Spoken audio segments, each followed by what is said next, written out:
shine through if you believe it.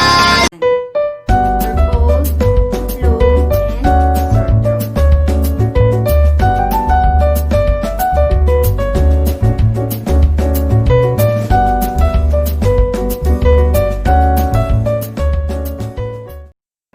Hello guys, welcome back to my channel. Our topic today is how to make ginger tea for flu, cold, and sore throat. Or tinatawag natin itong salabat.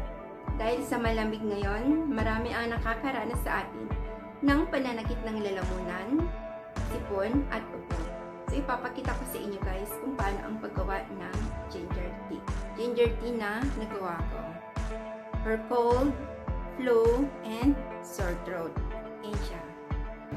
First, kailangan nating balatan ang ginger. Balatan natin siya guys. Kain.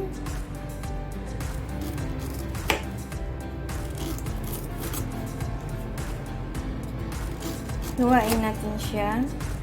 Lumabas yung juicy niya before siyang i-boil. Tayo ng 1 cup water.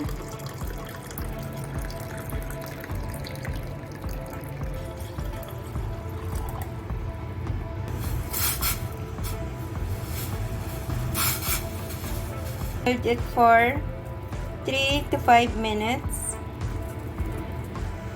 Tea.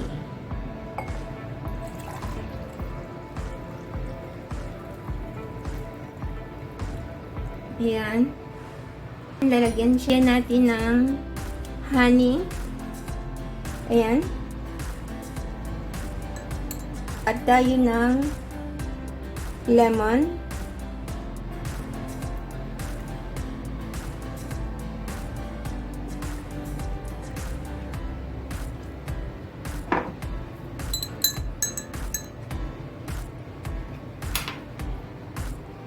Haluin.